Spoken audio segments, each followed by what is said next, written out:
Today we're going to dive into 5 reasons why you are staying fat. And let's just start unpacking them. Number 1 is misunderstanding calories, or more specifically, the energy density of food. And what do I mean with this?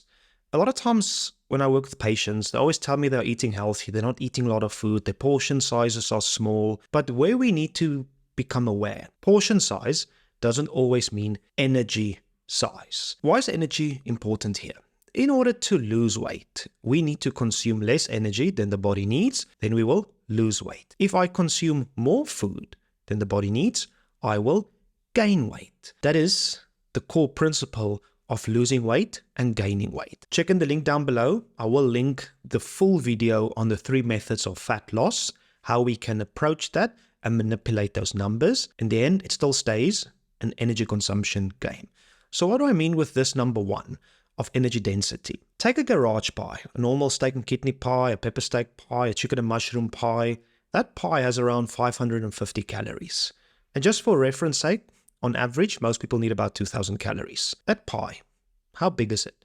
It's not really a very big meal. It doesn't really satiate me. After about an hour of having a pie, I'm still hungry. Now, let's take a meal that will classify as a healthy meal. Let's take a nice medium-large cooked chicken breast. That's around 100, 120 calories. Then let's take a nice medium-large boiled potato. And on the side of the plate, let's add some veggies. Country crop, frozen veggies is fine. Some cauliflower, broccoli, green beans, zucchinis. Let's add about 200 grams of that. That's one massive plate of food. And you know what? Let's add a bit of Nando sauce on the chicken, a bit of olive oil, a bit of salt and pepper, some lemon juice on the veggies and the potato. You know what? That whole plate of food is around 600 calories. That's almost the same as that garage pie. People will say that meal is too much food. It's a big meal. The pie is a better option. No, it's not. That meal will satiate me, keep me fuller for longer. That pie, not. Even a mug and bean muffin is more energy than a whole plate of food. So what I want you to think about here, the energy density of your meal matters. That's where, for us to be able to understand this, is where I recommend start calorie tracking for 4 to 6 weeks. Start measuring and tracking the foods you eat to start learning how much energy is actually in those foods. Because I can't just tell you these things. You're not going to remember it. You need to learn it yourself. If we learn something by ourselves, we actually keep at it, we remember it. That's where calorie tracking is a very good tool. The app I usually use for this is MyFitnessPal. It's free. You can scan barcodes. It is the most accurate from all the ones I've personally used, and it will teach you a lot about the energy in the foods you are eating. Just another tip here. A good way to know about the energy density of food is the more processed the food is, the more energy will be per gram. The closer the food is to Mother Nature, the way it's intended to be, the less energy there will be per gram. Take carbs especially. The moment we process it, we remove fiber and we remove moisture. Now, good carbs, unprocessed carbs, legumes, whole grains, things like that, they have a lot of fiber, a lot of moisture content, and which means less energy per gram.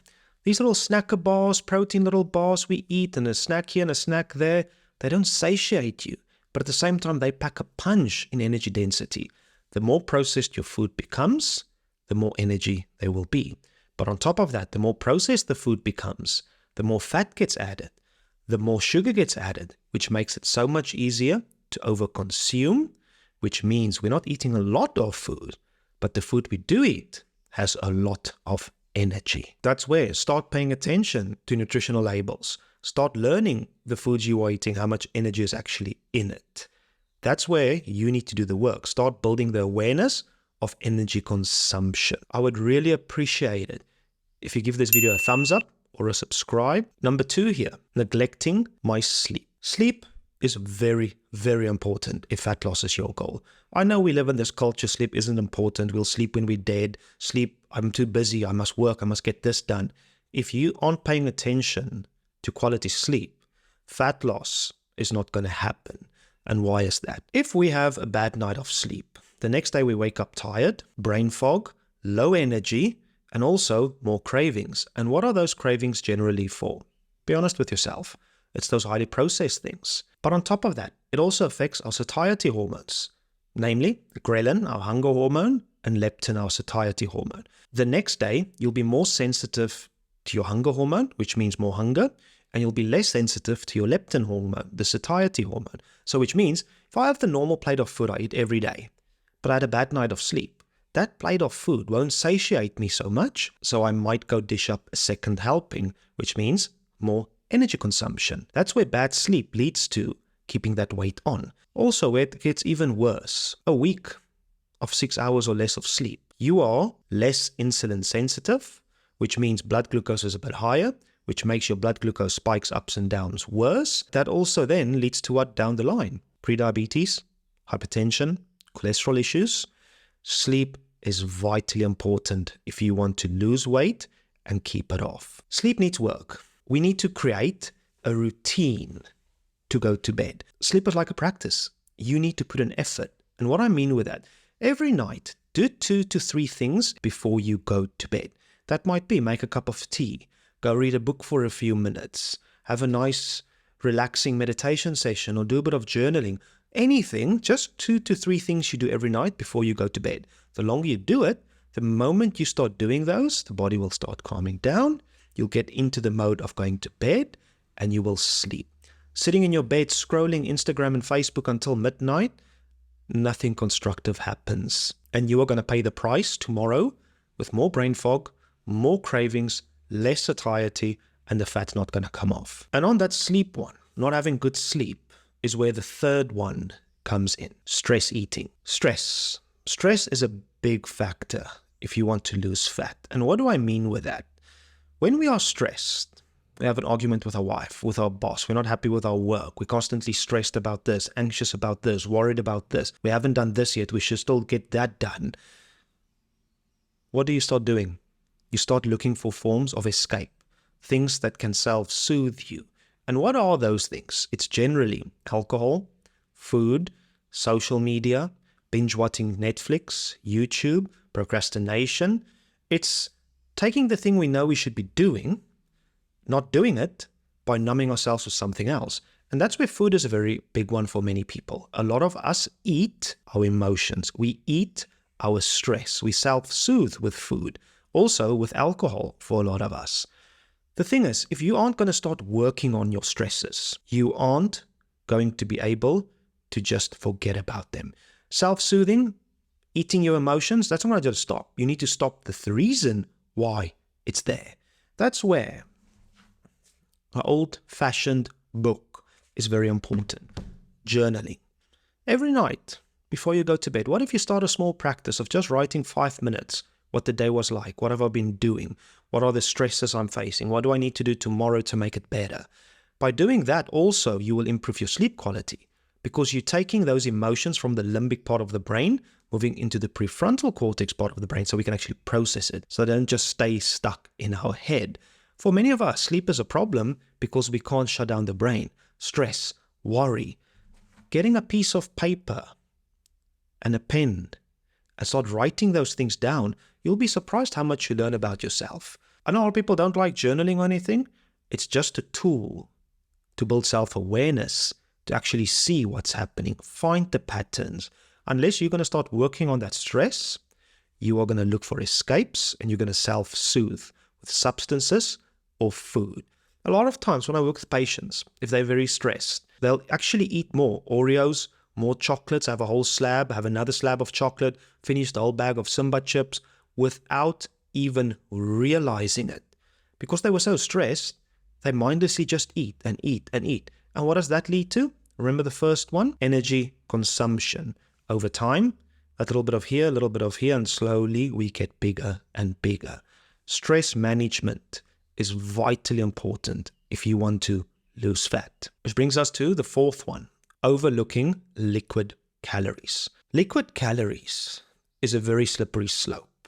A lot of the drinks we have, the fruit juices, the sodas, the sugary drinks, the flavored waters and all these kinds of stuff, they pack a lot of energy, a lot of calories, all the energy drinks even.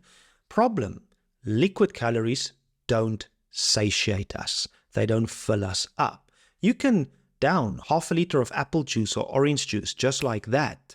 That's like 30-40 grams of sugar. Blood glucose spike goes up An hour later, I have massive cravings. You just consumed almost 300 calories. For what? They didn't satiate you. You're riding the blood glucose train. But then again, why do you need these high sugary drinks? They taste good. Of course, I also like them. But they don't give us any nutrients except energy. Start paying attention to how much energy you are consuming in liquid form. They will never satiate you. They will just leave you hungrier and more cravings an hour later. This is where water is the best. If you'd like water, perfect. If you don't like water, what about taking a pitcher of water, putting in some lemon slices or cucumber, some rosemary, some thyme? Experiment. Put that in the fridge, leave it overnight, flavored water. And to be realistic here, artificial sweetness, I don't mind them. In my house, I've got Coke Zero, I've got Sprite Zero, I've got flavored waters that are sugar-free, I've got Red Bull sugar-free. Every now and then I enjoy one of those. It's not that they are the best thing. No, they're not. But compared to the sugary alternatives, they are better. If you want to lose fat and you drink a lot of sugary drinks, the non-sugar version, the artificial sweetened one, is still a better option than the sugar one. Yes, there's a whole fear-mongering around cancers and all these things. No, the amount of that artificial sweetener you will need for that to become a problem, you're not going to consume that much. Stop fearing this. Think about compared to what? Is water better than Coke Zero? Yes. Is Coke Zero better than normal Coke? Definitely. So if you enjoy those fizzy drinks, a Coke Zero is an easier replacement for normal Coke than going from normal Coke straight to water. Be realistic here. Start paying attention to these liquid calories. And then let's touch on that topic. It's nearly Christmas time. It's nearly festive season. A lot of people is going to get upset. Alcohol. Alcohol is the second highest energy dense molecule we can consume. Irrelevant if it's beer, whiskey, wine, gin, it doesn't matter. Alcohol is alcohol. 1 gram of alcohol is 7 calories. Compared to protein and carbs, which is 4 calories per gram, and fat is 9. Think about a beer. It's around 220 calories for a draft. A glass of wine, around 180. The apple cider, or something like that, around 220 also. Remember, your calories is about 2,000 per day. Do you drink 1 drink? Definitely not. Usually 2, 3, 4. That's then almost 1,000 calories gone. Half your calories was in alcohol. Not even including now your food you had to eat. So where does that lead with that energy balance we touched on number 1? I'm not saying don't enjoy the drinks, but start paying attention to that liquid calories coming from alcohol. You'll be surprised how alcohol for many people is preventing them from actually losing weight because of how dense the energy is.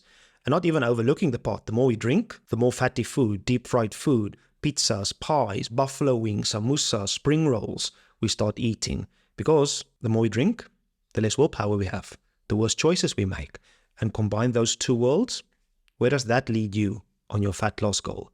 Start paying attention to those liquid calories. And then it leads us to the 5th one, not being clear and realistic on your goals. And what do I mean with that? Let's take exercise as an example here. You want to start exercising this coming year. I'm going to go to the gym 5 days this week for 1 hour. I'm going to smash it. Crash and burn, huh, Mav?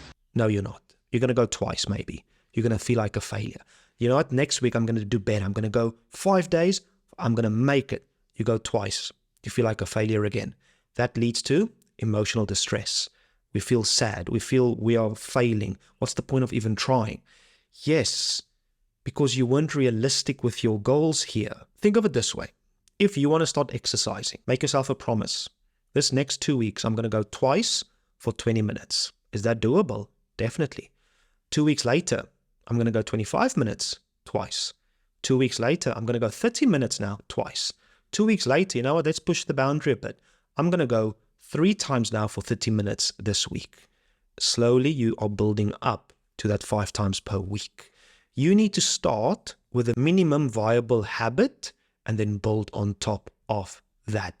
The brain doesn't just suddenly go to the gym 5 days a week for 5 hours per week. No, it's not. A lot of us have children.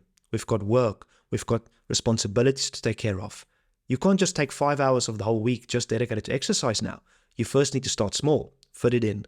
Then you can slowly make it bigger to fit in with your lifestyle. Same with food. If you want to start eating healthier, going on this 10-week crash diet, crash and burn. Be realistic here. For the next 2 weeks, focus on lean proteins with every meal. Check the description down below. I'll give a nice little protein primer there with ideas and everything on that. But for 2 weeks, just focus on 30 to 40 grams of lean protein per meal. 2 weeks later, you know what? Let's start focusing now on better carb choices.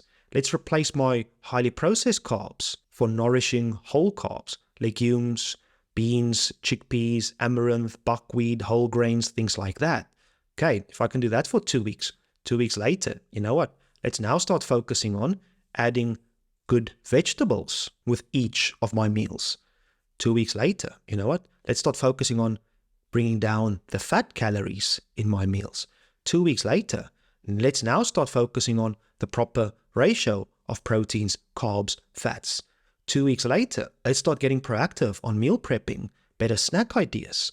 You see where that's leading to? Over the course of 6 months, you have changed your whole lifestyle around food. The brain doesn't just want to change 100 things in one go. No, we need to start small. If you want to start running, go for a 5-minute run, then eventually a 10, then eventually a 15. You need to start small. Create the small habit, and then you build on top of that. So start becoming realistic about these things. If you aren't, think how many yo-yo diets you've been on. Crash and burn. Which also brings us to New Year's coming, the whole New resolution thing and everything. You need to be specific about your goals. I want to lose weight. Doesn't mean anything. I want to become healthier. Doesn't mean anything. I want to become fitter. Doesn't mean anything. It needs to be measurable. I want to lose 10 kgs this coming year. Okay, now I've got something to work with. 10 kgs over 12 months, it's like 800 grams per month. That means, okay, every month I need to lose 800 grams. What does that mean I have to do every week to get there? I want to get fitter. Means nothing. Maybe your goal is, I want to run my first half marathon at the end of the year. Okay, now we've got something to work towards, 21 kilometers. What does that mean 8 months later, 6 months, 3 months, this month, weekly? Now we've got something to work towards. I want to become healthier. Means nothing. You know what? I want to bring my blood glucose down from 5.9 to 5. I want to bring my cholesterol down from 6 to 4. I want to bring down my HbA1c from 7% to 4%. Okay, now we've got something we can measure. Another good example here. Maybe you just want to start reading books this year. Okay, perfect. I'm going to read 1 hour every day. No, you're not. Think back when we started this little conversation about being realistic. Start with, I'm going to read 5 minutes every day. If you can do that for a week or two, perfect. Now for the next week or two, make it 10 minutes. The next week or two, 15 minutes. Now you've created the micro habit of reading. Now we can slowly make it bigger. But just say I'm going to read 1 hour every day, no, you're not. You haven't made time or the habit to fit that in with your lifestyle. I know, I've got 2 kids, I've got my own business, I work in a psychiatric hospital, I also run around. I had to start small on my own journey. I was 116 kilograms. I've lost half my body weight. That didn't happen overnight. It happened when I started taking small habits and making bigger ones and a bigger one and a bigger one. That's where I always say, sweat the small stuff, because the small stuff eventually become the big stuff. 100 things in 1 week trying to change, cut out and all these things, no chocolate, no sugar, no pizzas, no alcohol, no this, no that, failure guaranteed. So really start thinking about your goals. Be realistic and make your goals as clear as possible. If they can't be measured, they're not going to be achieved. We measure what matters. And those are the 5 reasons why you're staying fat. Drop me a comment down below on these 5 things. What are the one you are feeling you are struggling the most with?